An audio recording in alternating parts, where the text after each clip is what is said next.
मौजूदा समय में सबसे ज्यादा गरमाया हुआ मुद्दा सीएए का है। इसे लेकर कई राजनीतिक दल इसका समर्थन कर रहे हैं, तो वहीं दूसरी तरफ कुछ दल सीएए का भरपूर विरोध भी कर रहे हैं। केंद्र सरकार ने नागरिकता संशोधन कानून यानी कि सीएए को लागू कर दिया है।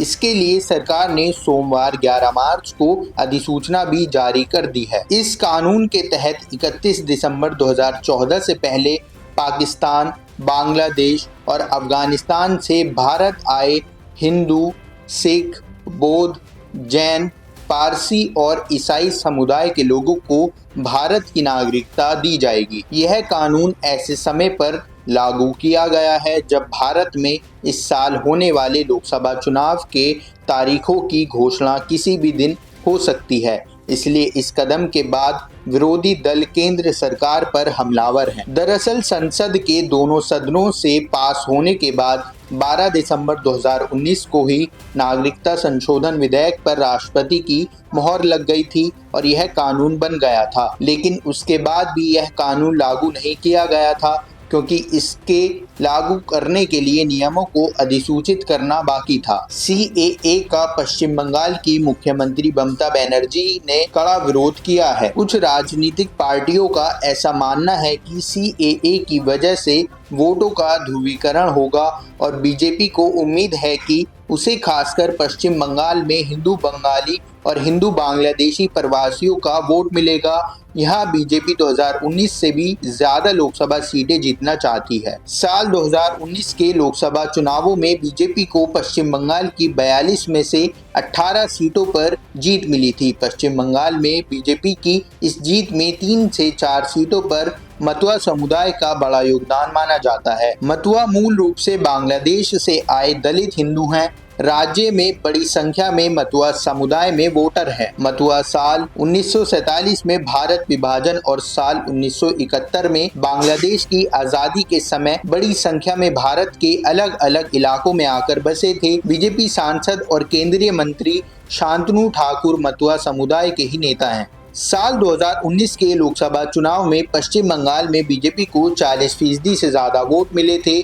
उसके बाद साल 2021 में हुए विधानसभा चुनावों में बीजेपी को 38% वोट मिले। लेकिन साल 2022 में हुए नगरपालिका और साल 2023 में हुए पंचायत चुनावों में बीजेपी का वोट प्रतिशत घटकर करीब 15% हो गया। माना जाता है कि इसमें बड़ी भूमिका मतुआ समुदाय की बीजेपी से दूर जाने की भी है। असम से कई संगठनों ने सीएए का विरोध किया है। नागरिकता संशोधन कानून का सबसे ज्यादा विरोध पूर्वोत्तर के राज्यों में हुआ।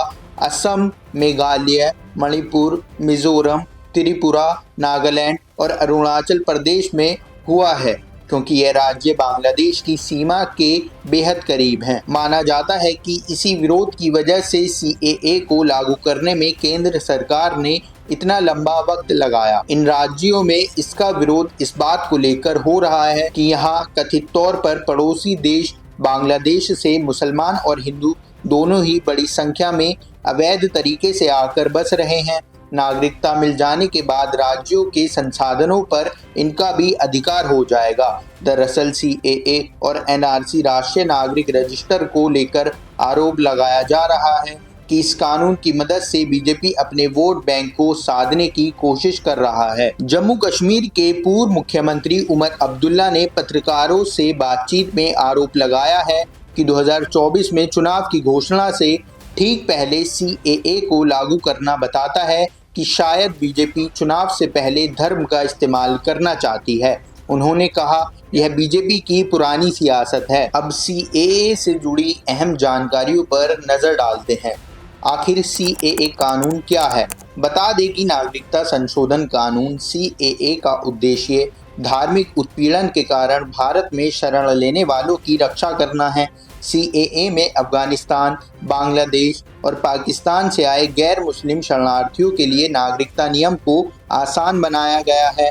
आवेदन को सिर्फ यह साबित करना होगा कि वह 31 दिसंबर 2014 से पहले भारत आ गया था। सीएए कानून के नुकसान क्या हैं? सीएए के विरोध की एक बड़ी वजह ये थी कि इसमें मुसलमानों को शामिल नहीं किया गया है। सरकार का कहना है कि मुसलमानों को इसलिए शामिल नहीं किया गया क्योंकि उन्हें इन इस्लामिक देशों में धार्मिक उत्पीड़न का सामना नहीं करना पड़ा। आधिकारिक आंकड़े मुस्लिम बहुल पड़ोसी देशों से बड़े पैमाने पर अल्पसंख्यकों के पलायन की गवाही देते हैं। CAA कानून के क्या फायदे हैं? CAA कानून के तहत नागरिकता पाने के बाद इन गैर मुस्लिमों को भी देश में समानता का अधिकार, स्वतंत्रता का अधिकार, शोषण के विरुद्ध अधिकार, धर्म, संस्कृति एवं शिक्षा की स्वतंत्रता का अधिकार, संपत्ति का अधिकार तथा संवैधानिक उपचारों का अधिकार मिल सकेगा।